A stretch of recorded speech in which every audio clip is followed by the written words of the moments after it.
হে everyone, চলে এলাম আরও একটি মিনি ব্লগ নিয়ে। বেনারস পার্ট 2। পার্ট 1-এ বলেছিলাম আমরা বেনারসের উদ্দেশ্যে জার্নি স্টার্ট করেছিলাম 16 এপ্রিল। হাওড়া স্টেশন থেকে আমাদের ট্রেন ছিল চম্বল এক্সপ্রেস বিকেল 5:45-এ। আর এটি হলো 17 এপ্রিলের ভিডিও, যেখানে আমরা পৌঁছেছিলাম পণ্ডিত দীনদয়াল উপাধ্যায় স্টেশনে। দেখো, এটি হলো পণ্ডিত দীনদয়াল উপাধ্যায় স্টেশন। পৌঁছেছিলাম ভোর 4:40-এ।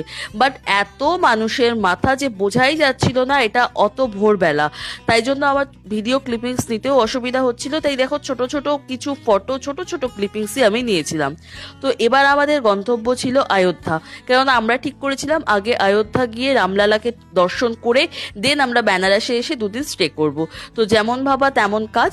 পণ্ডিত দীনদয়াল উপাধ্যায় স্টেশন থেকে আমরা এবার ঠিক করে নেব একটি অটো করে আমরা যাব বেনারস জাংশনে। তো এই শুরু হয়ে গেল আমাদের অটো জার্নি। তো অটো যেতে যেতে আমাদের ড্রাইভার যে ছিল, অটোওয়ালা ড্রাইভার, তিনি বললেন বেনারসে নাকি টোটাল বড় বড় 4টি জাংশন আছে।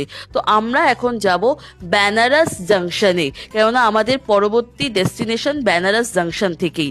তো দেখো, অটো করে যখন যাচ্ছিলাম তখন কিছু এমন জিনিস দেখলাম যা দেখে আমাদের ট্রেনের সমস্ত ক্লান্তি দূর হয়ে গেছিল। তা হলো বেনারসের মা গঙ্গা। ওই ভোরবেলা তার যা রূপ অতুলনীয়। আরও একটা জিনিস দেখেছিলাম, সেটা হলো নমঘাট। কম বেশি আমরা এখন সকলেই নমঘাটের ব্যাপারে জানি। তো ফাইনালি এটা হলো বেনারস জাংশন, যেখান থেকে আমরা আমাদের পরবর্তী ট্রেন ধরবো বেনারস লখনৌ। আমাদের গন্তব্যস্থল ছিল সুলতানপুর স্টেশন। এটি বেসিক্যালি একটি এক্সপ্রেস ট্রেন। মোটামুটি 2 ঘন্টার মধ্যে সকাল 8টার মধ্যে আমাদের সুলতানপুর স্টেশনে পৌঁছে দিয়েছিল। সুলতানপুর স্টেশন থেকে বাই অটো আমরা যাব অযোধ্যা।